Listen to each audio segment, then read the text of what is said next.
Welcome to the Private Equity Value Creation Podcast, where we interview leading investors, operators, bankers, and advisors to help you answer one question: how do we increase the enterprise value of our companies? My name is Shiv, and each episode I will dive deep with a guest to help you become a better value creator and capital allocator. So with that said, let's jump right in and let's get started with today's episode. My guest today is John Stewart, and he is the founding partner of MiddleGround Capital. And what's really interesting about this episode is John has decades of experience in the manufacturing space. He started at Toyota and built his career up through that industry and has gone on to found MiddleGround, where they invest in typically manufacturing and traditional businesses, which is quite different from a lot of the tech investors that come on this podcast. And what I really enjoyed about the conversation with John is that he has such deep expertise on how to optimize manufacturing companies that I think MiddleGround's perspective on how they buy companies, underwrite the value creation plan, and how to create enterprise value with these companies so that they can ultimately generate a return for their fund and their LPs is super interesting. And it also revealed to me that something that I think is often missing in a lot of private equity firms, where there is a theoretical approach to buying and optimizing companies, but not enough true expertise inside the firm sometimes to generate the kind of values that is required inside the investments that they're making. So it was really refreshing to see someone who is a deep expert in their field and how that's translating into the investments they're making and how they're actually creating enterprise value. And I think for the firms that are listening, I think as you kind of hear John speak and talk about his perspective, just thinking about your own firm and how you can embed that expertise into your ongoing operations as you look at deals and even on your portfolio operations and strategic ops team to create more enterprise value for your portfolio companies. I think there's a lot to learn from John and MiddleGround and their approach. So with that said, I'll leave you to it. Enjoy the episode.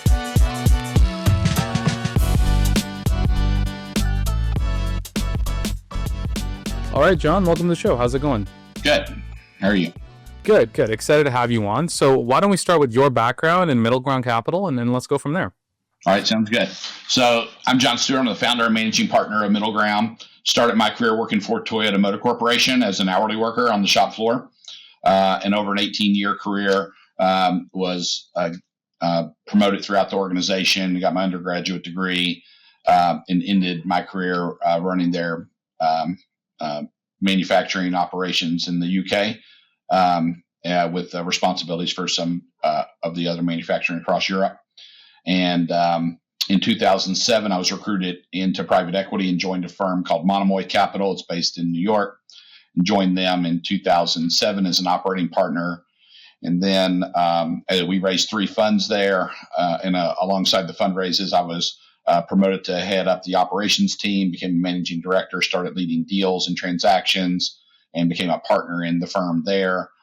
Decided to leave in 2017 with my partner, Scott Duncan, to start MiddleGround. Scott also worked at Toyota. And so we worked 12 years together there and 9 years together at the prior firm. And we started MiddleGround in 2018.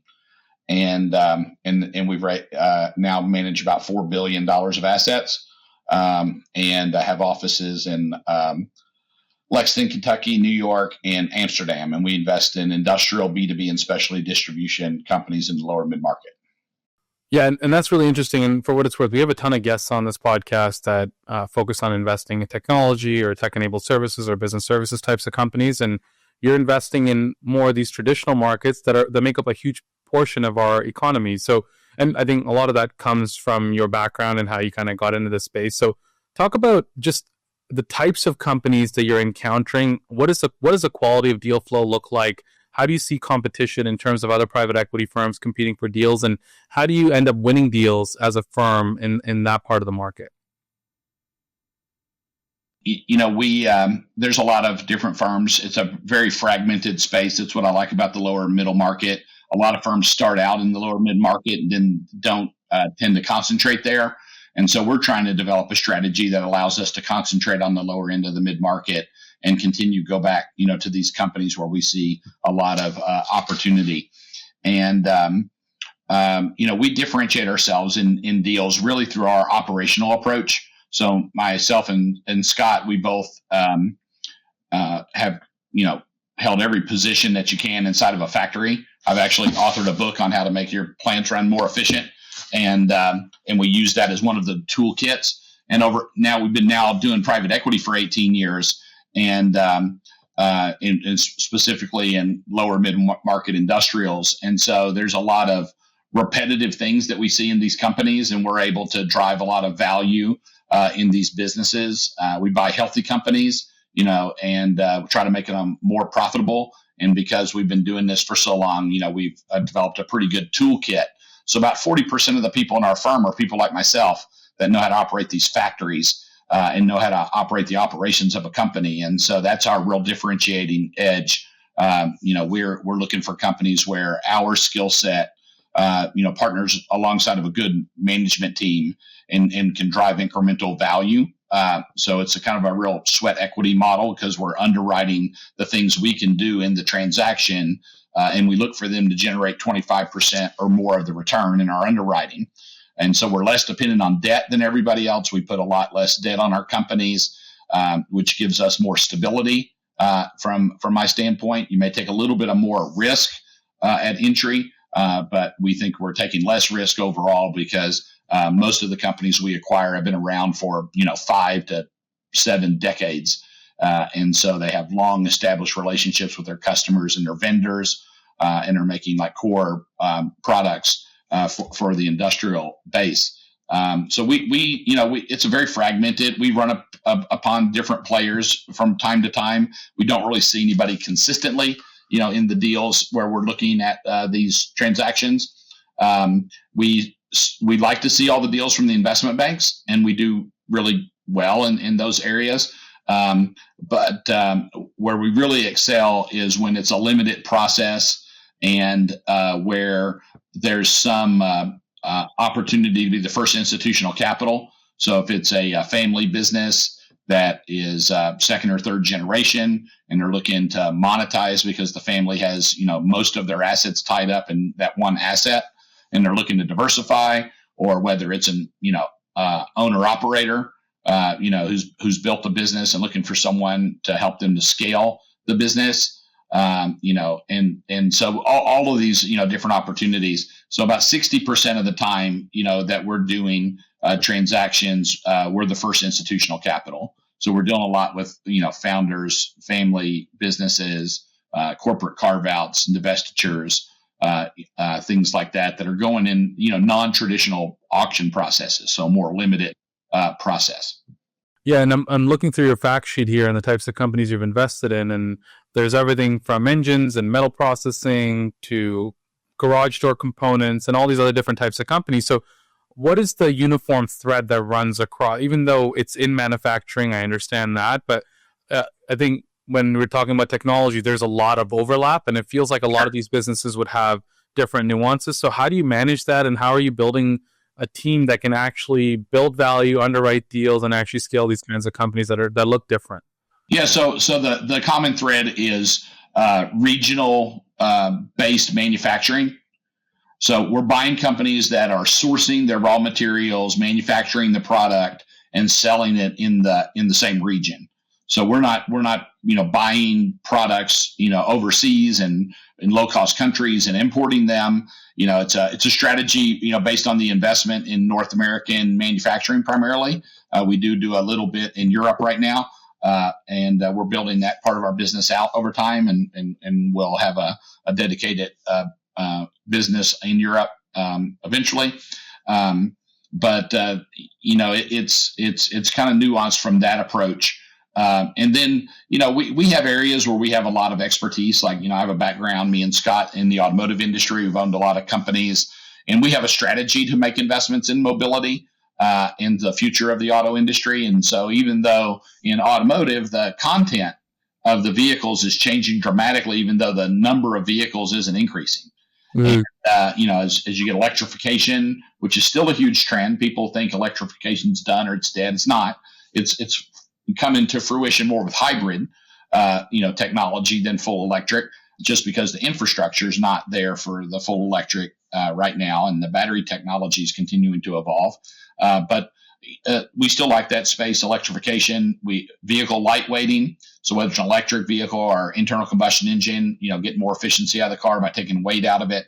And then autonomous and connected cars.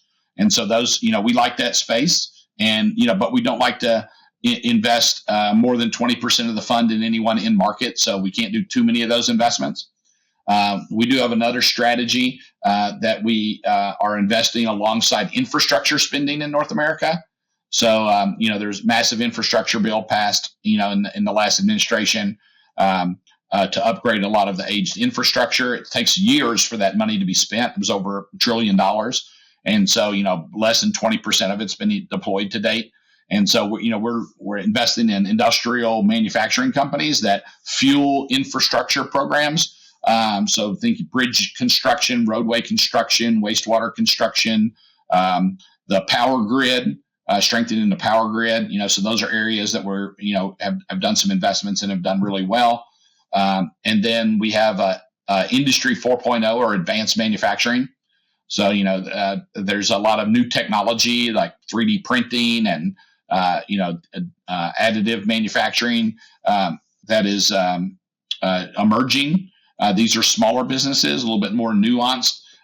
And so, we think this is a good opportunity for these types of companies, especially as you look for people wanting to adapt their supply chains quicker to the end environment. So we've seen the supply chain over the last 15 years shrink considerably. There was a big push in the 90s and the early 2000s to, extend the supply chains and tap, low cost wage markets all over the world. And so that was done. And then, really as a series of events, but the main driver being that these emerging economies started to grow, and the low cost countries needed their own labor force just to build up products for their own country. And so it became not so low cost anymore. And so that people started to tighten their supply chains. That was concentrated and happened a lot faster because of COVID. And then there's supply chain disruption, which happened after COVID because of, kind of the loss of the workforce that we had as we went through COVID and had a lot of people retire out of the workforce in manufacturing. And so, and so that's another trend that we're looking at.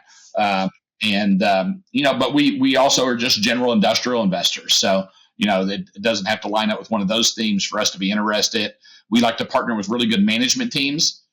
We like to say that we have a lot of expertise, but we're not the experts. So we like to partner with management teams that understand the markets. That's when our programs really work the best. And they're, putting in commercial relationships and building out the commercial pipeline. And then we're helping them to execute on the growth that we're seeing because of these, kind of macro trends of shrinking the supply chain and reshoring a lot of this production. Yeah, one of the interesting things, as I'm hearing you talk about all of this is we meet a lot of PE firms, and I find that over time, some of them start to blend together because they all are saying the same thing or say similar things, and it feels like there's no unique differentiator about the firm. And I think here, it's very clear that there's a secret sauce or a proprietary or a framework or a thesis behind how you're investing, and it's been earned over a number of years, and that allows you to kind of really distinguish yourself as a firm in the marketplace to win deals and actually create value. Yeah, absolutely. Yeah, and talk about that underwriting piece, because as you're meeting these companies, you touched on that earlier, and I wanted to dive deeper. Like, how do you underwrite a deal? Because these kinds of investments can be tricky. There's a ton of capex and depreciation and things like that make the businesses way more complicated. So how do you think about underwriting the deal, and how do you build a value creation plan? So we want to start with a good company. So, we don't want a business where their products only compete based on the lowest cost. So if it's a commoditized product and there's no, intellectual property, there's no, proprietary process, material, geographic proximity, there's no real advantage to the company, then we're not really, interested in those types of companies. So we try to look for companies that are differentiated and have alignment with some of the trends that we have. But we typically look for companies that are growing better than their core markets in their historical period. We're not doing turnarounds, so we're buying positive EBITDA, positive cash flow companies, and cash flow is very important to us. So we try to stay away from companies that are high EBITDA but heavy CapEx.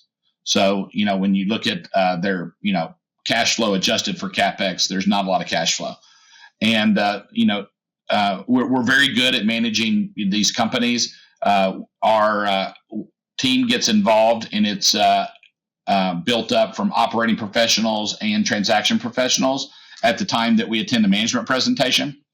And when we go into these MPs, we'll have a larger team that's involved. We have people that are walking the factories, that understand factories and how they should be managed, and are going to be working with the business post close. They're also investing in the companies as a part of the GP commitment with us. And so they're not advisors that don't have any skin in the game. They have real skin in the game here. And so they start to build a value creation plan that touches every line item of the P&L balance sheet of the company.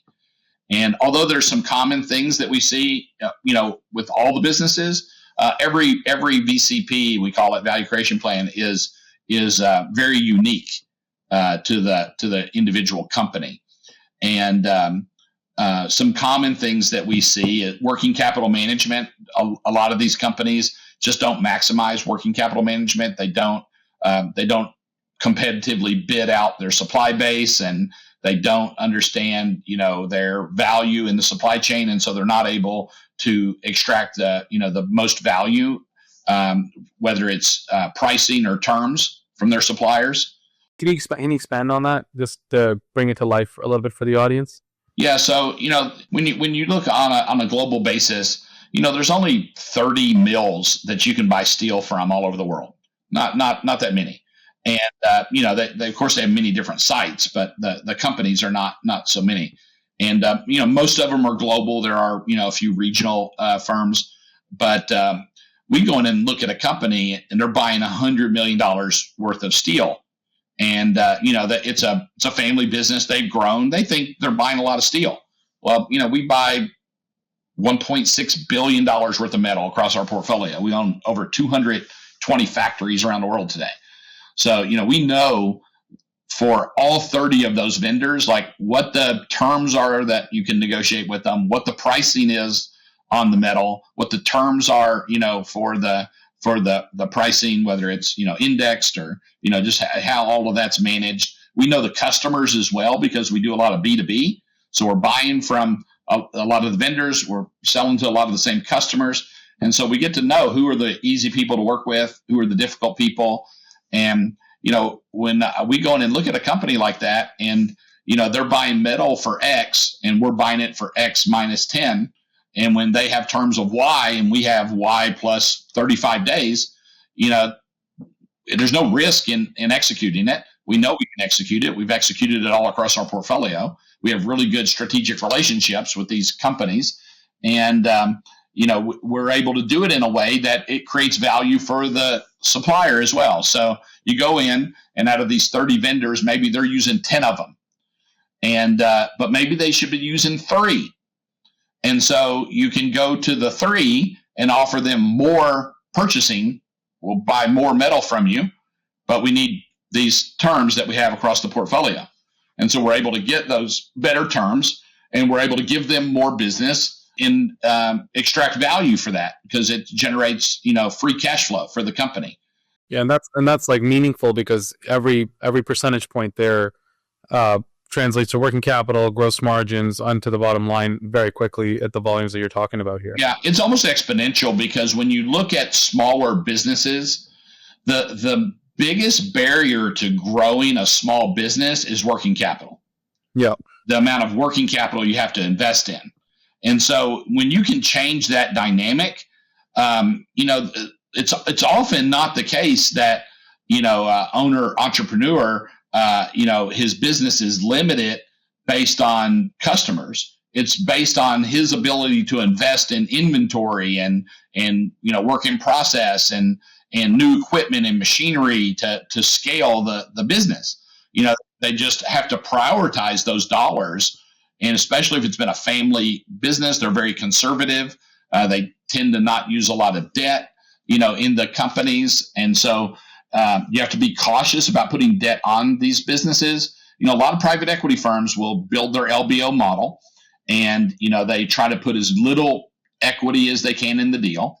They'll put, when markets were good, they would try to put 30%, 35, right, 40% in the deals. We put 60, 55, 60% in every deal. And we've done 5 platforms, still underwriting to a 3x return, with 100% equity in the deals because of the value creation drivers that we bring to the table, which is, differentiated.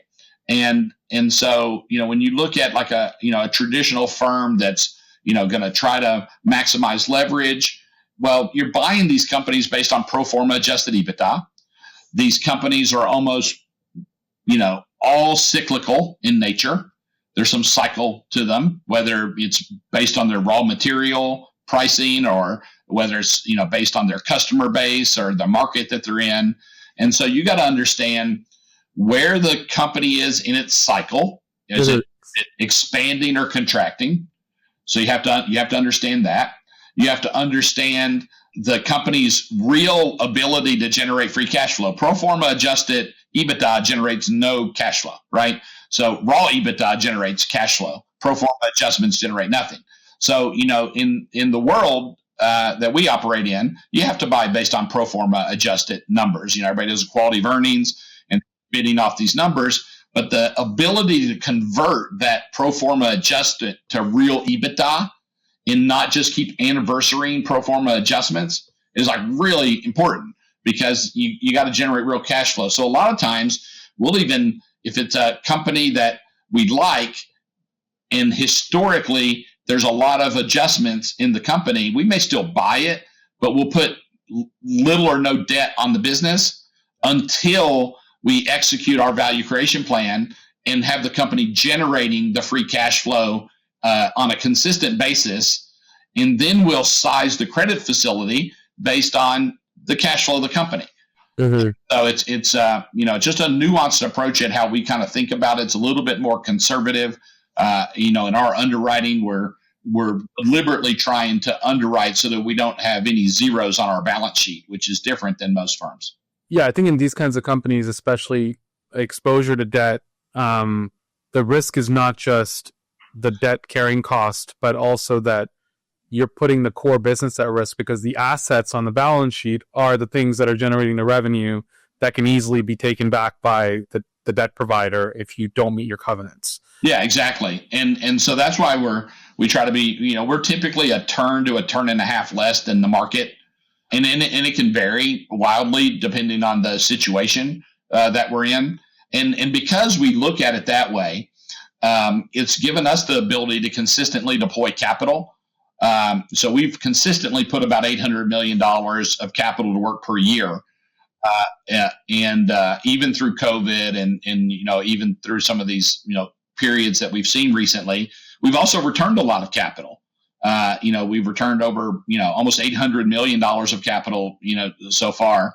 And we're still, early in our period of investing. But that's because of our, value creation approach and our operational approach to these businesses. Right. Yeah. One of the interesting things, you said 2 really interesting things. The first is just the X factor or like the throttle or the bottleneck in growing almost every company is working capital, because how much can you deploy to actually land more revenue impacts how fast you can grow it, right? And managing that is super important. And the second thing that I found that was interesting is when we get PE investors that invest in technology companies that don't have physical assets and supply chains, when we talk about cross-pollination across the portfolio, it's often about best practices and what can one company, for example, learn from another on pricing or sales best practices or marketing and digital efforts and things like that. In this case, the interesting thing is because the supply chain is there, you can negotiate for all of these companies together and actually create enterprise value in a way that a technology PE firm couldn't necessarily find, because there's overlap in all the businesses because they're kind of dealing with the same suppliers. And we can actually sell products to ourselves. Right. So we have, like, for example, we have companies that need stamped products. We own a stamping business. And so, just like if, we have those, introduce those organizations together so that the stamping business can start quoting, business internally, in where you have a lot more control over the outcome. And, so look, it's a different approach in how we kind of think about it. It's working so far. We raised our fund in August 2019, and then COVID hits, and then we go through the supply chain disruption. We go through interest rates increasing. We go through, UAW strikes. We go through wars. We go through tariffs. We go through administration changes. And, I tell everybody that, everybody's all upset about tariffs today. And, I don't think people really understand the impact of tariffs. I think it's funny, the press, like the day after, the president announces these tariffs, these reciprocal tariffs that aren't even in effect everywhere, that there's an article that says tariffs are reshaping how American consumers are buying products. Really? In a day? Like it's reshaping? Not at all. Like the impact's not that, quick. It's not that real. There may be isolated instances where that's the case, but by and large, when you look at the GDP of the United States, compared to other countries, even though we're trying to spur manufacturing, or the administration is with their policies, we still manufacture a lot of the products that we consume, and especially a lot of the high dollar products that people consume, like automobiles and houses, and the kind of big spend items. It's not like there's a mass influx of some of these products that are flowing into some of these core businesses. And then the part of that a lot of people don't understand as well is that when you look at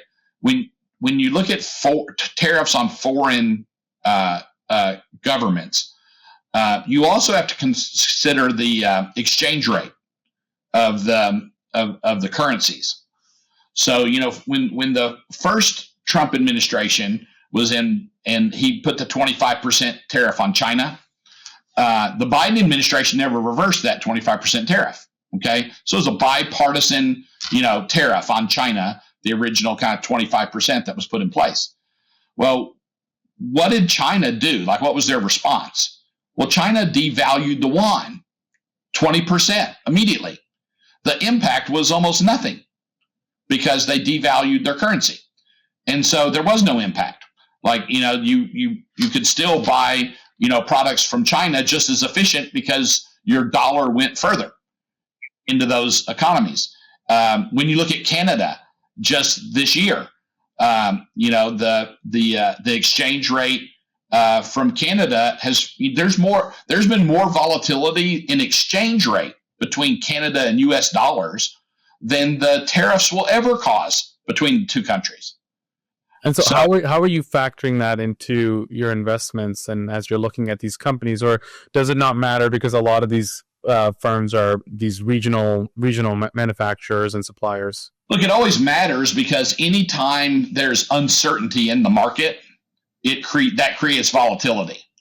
And so, whether it's on the credit side, whether it's on the equity side, whether it's on the market side, as far as M&A markets, it all has an impact. So, from that standpoint, I'm just saying that the actual net effect of the tariffs is not widely understood. I mean, I own 220 factories all over the world. I got 157 of those factories in North America.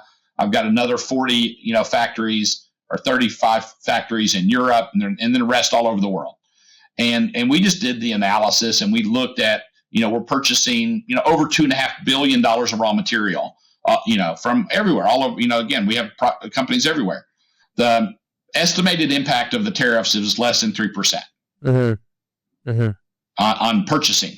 On sales, on exports, We don't export so many products, but exported products that we're exporting out of the area where they're manufactured, it's 0.4% impact of if all of the reciprocal tariffs went into effect. So, to me, it further kind of reiterates the importance of investing in regional manufacturers, that model. And, I wish I could take credit for that model. I learned that model at Toyota. So, when Toyota was a public company only in Japan, before they were a public company in the United States, currency fluctuation was something that was a big risk for us in the company. And I worked on corporate strategy there as well.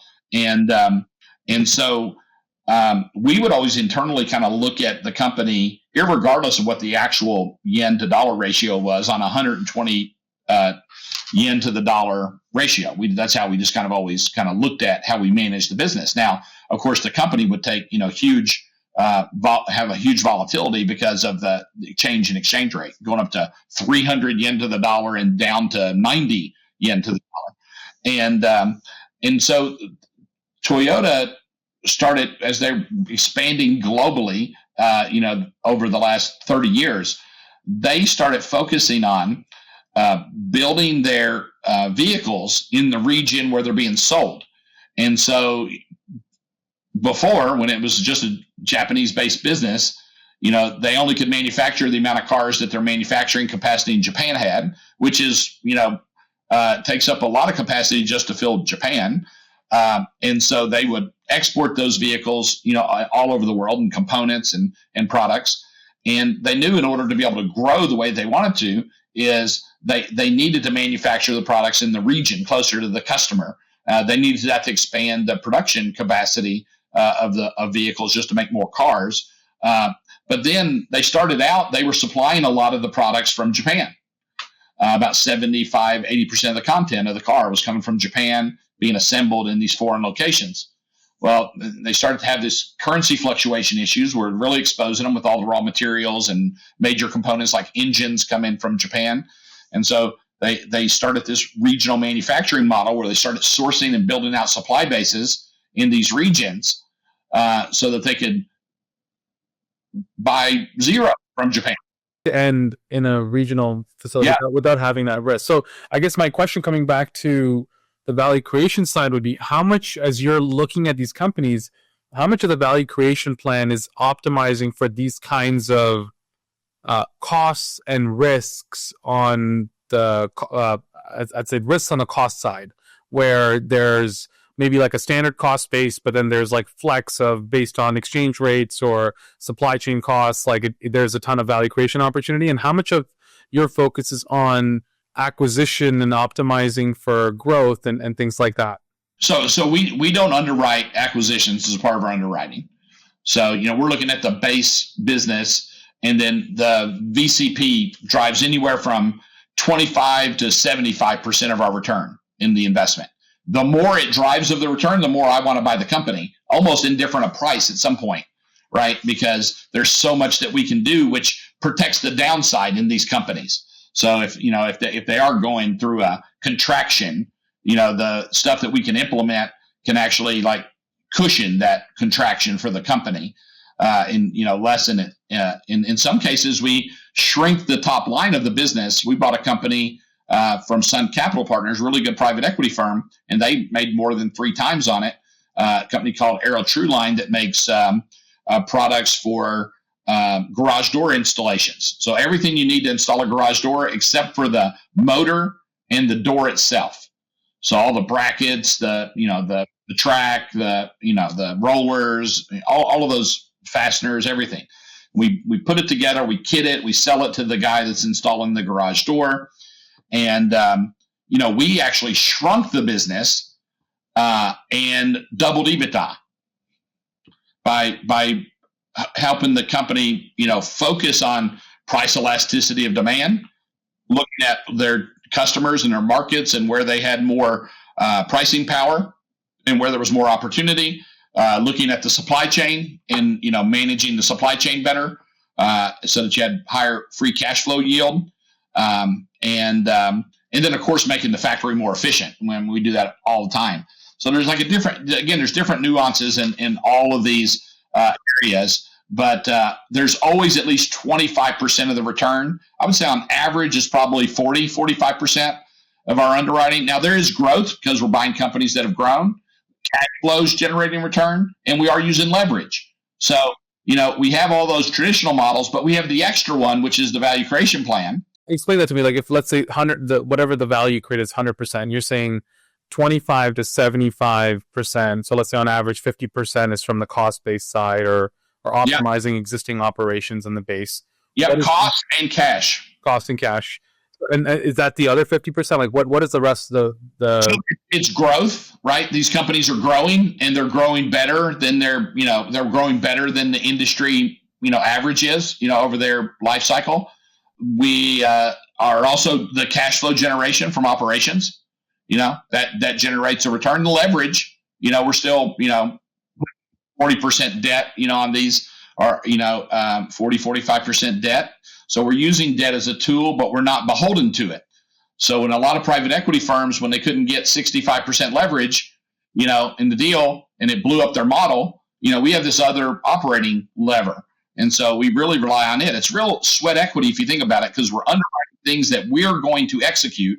Yeah, what's really interesting is, again, drawing a parallel with technology investors and those types of businesses, there's only so much you can do on the cost side because the cost of an additional license of software is basically zero. So at that point, the optimization really needs to happen on how much is going into engineering, how much you're putting into product and marketing and sales. And often the growth effort happens to be on net new clients or expanding existing accounts, but it's still about landing more revenue from those accounts. And in this case, there's just so much opportunity that sits inside the existing business that it makes so much sense for you to focus there. So, and I guess that's the reason why I wanted to touch on this, is you have a larger ops team than most most private equity firms, because most PE firms will have like a couple of ops partners or a handful of folks that are optimizing their portfolio companies, but it feels like you're bringing in a team with every investment that's actually going in and operationalizing this stuff. Well, and me and Scott, the founding partners, we're both operators, right? We don't have financial degrees. Right. I crossed over to the transaction team side as an operator. And so it's just a different approach to it. A lot of our investors I think they feel like they're skipping the middleman, right, in investing with us because of, what our differentiator is. And, we look at, we look at these investments differently. We look at them based on, operating the business. We look at how are we going to make money operating this business? Now we got to sell it, of course, sure, but we want to be able to make a return. And, but in our first fund, which we closed in 2019, in 2022, before we had any exits, we returned 40% of the capital, with no exits, just from free cash flow. And so free cash flow is just, the saying is cash is king is true. And so many people just, I see, especially in private equity, the deal team will fall in love with the model, right? And I tell, everybody, every model that we do is wrong. Like, we know that. It's just what degree is it wrong? Every investment banking presentation you go in to see a new company, no matter how it's performed in the past, it's going to grow the next 5 years. Right. Right. So, and if, people are underwriting based on what, has never happened and what is they're saying is going to happen. Whereas we look historically at the performance and we look how the company's actually performed, what the actual cash flow's been. Now we still have to buy off pro forma adjusted. Sure.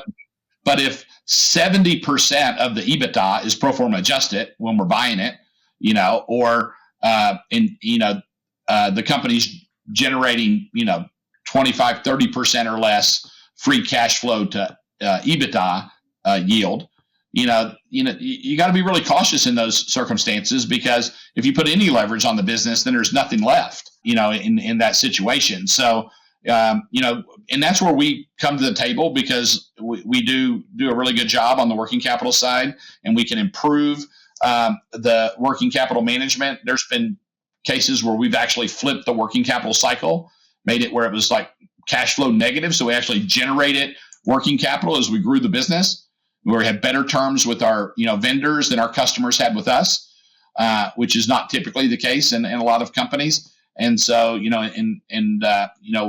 bought a company called Banner Metal that was about $100 million of revenue and $9 million of EBITDA. We bought it December 2019, and we flipped the working capital cycle because they supply specialty metals to like medical, dental, and aerospace manufacturers. So these people are buying real precise exotic metals, and they don't buy them in mill quantities. So even like the big users, like someone, that's making hip replacement joints, they don't buy enough titanium to buy it directly from the mill. And they don't want to buy it directly from the mill because the mill wants to sell it in tons, and they're not buying it in tons. They actually want to buy it in the shape of a hip replacement, and where they can just do their final kind of tooling on it to sell to the customer. So we buy the big sheets of titanium, we cut it to the shape, and then we sell it to these like medical manufacturers. And so we do this for all kinds of precision businesses. But the company basically operated like a distribution company. So, they had terms with their vendors, but their customers had better terms with them than they have with their vendors. So it consumed a lot of working capital to grow the business. Right. So when we bought the business, we put a very light capital structure on it. We put an ABL, which is real efficient and cheap. And then we had one of our existing investors invested, and they do mezz investing. So mezz is typically expensive, but when you pair it up with an ABL, your blended cost of capital is low. And because it was a friendly investor, they had no covenants. They just followed the ABL. So we only have a fixed charge coverage ratio covenant, of like 1.05 over the life of the loan for this business. So that gives us a flexible capital structure. Then we successfully negotiated with our vendors. In some cases, we got consigned inventory with 90-day terms, and we generate a boatload of cash.